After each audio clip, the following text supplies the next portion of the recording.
voici une présentation du variomètre. Donc nous retrouvons en haut l'altitude, 66 mètres. En dessous la variation d'altitude. À droite l'heure, 20h16. Et le niveau de batterie et la température qui clignotent. Ensuite en dessous nous retrouvons M2. C'est les mémoires de sauvegarde des statistiques de vol. Donc sur l'Arduino j'ai pu mettre jusqu'à 5 mémoires différentes. Et donc là nous sommes sur la deuxième mémoire vu que la première a été utilisée pour un vol. Et, automatiquement du coup le variomètre s'enclenche dès qu'une différence d'altitude est enregistrée d'un certain niveau.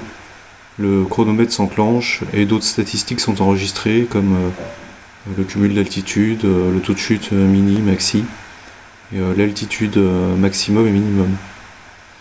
Et aussi automatiquement à la fin d'un vol, après détection d'une zone d'altitude stable pendant un certain temps, le chronomètre et toutes les statistiques s'arrêtent et sont enregistrées dans une plage mémoire de l'Arduino. Des statistiques donc, on peut en avoir jusqu'à 5 différentes. Pour commander tout ça, on utilise l'encodeur digital rotatif. Donc on peut tourner à gauche, à droite et appuyer dessus.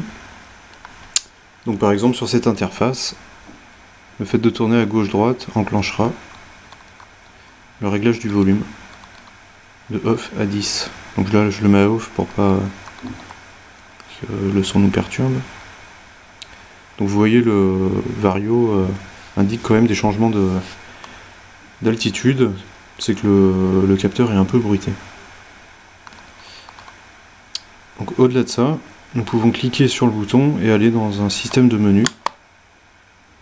Donc vario, on retourne sur le vario et on peut tourner la molette et arriver sur les statistiques ou sur les options.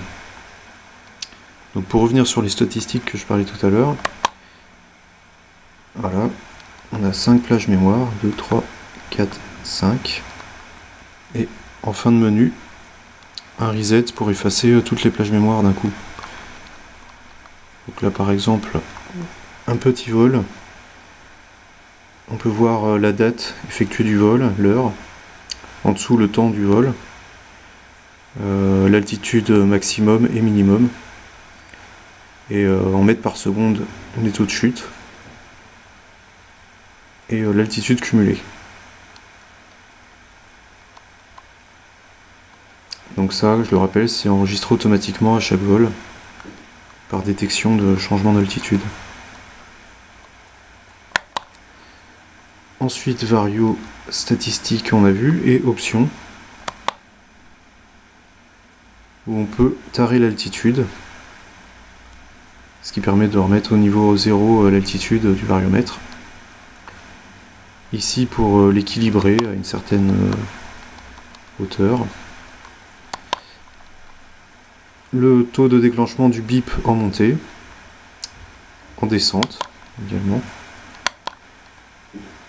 Le taux de luminosité de l'écran. Le contraste de l'écran et le réglage de la date. Voici le matériel que j'ai utilisé pour fabriquer le variomètre Arduino. Donc l'Arduino Nano Revision 3, USB. Une batterie 600 mAh 3,7 volts, qui à l'origine est faite pour des modules d'hélicoptères téléguidés. Ici un module de charge 5 volts. Là un convertisseur 3,7 5 volts pour alimenter l'Arduino.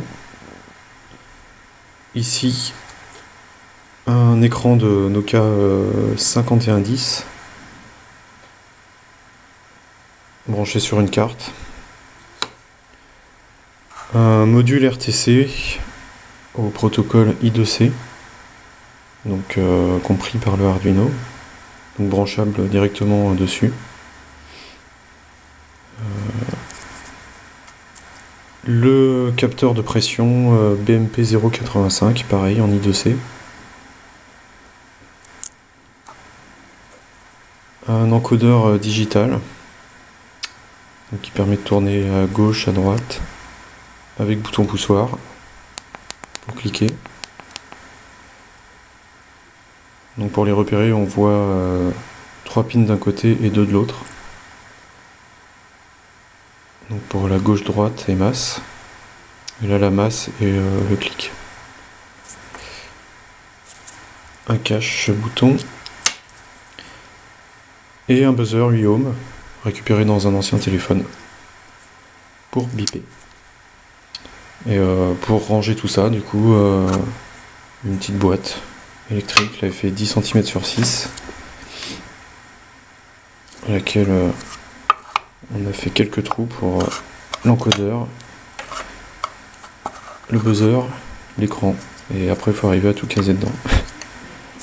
Et bien sûr d'autres petits composants comme un interrupteur et quelques résistances pour par exemple le buzzer. Donc tout ça c'est sur GitHub, la liste complète.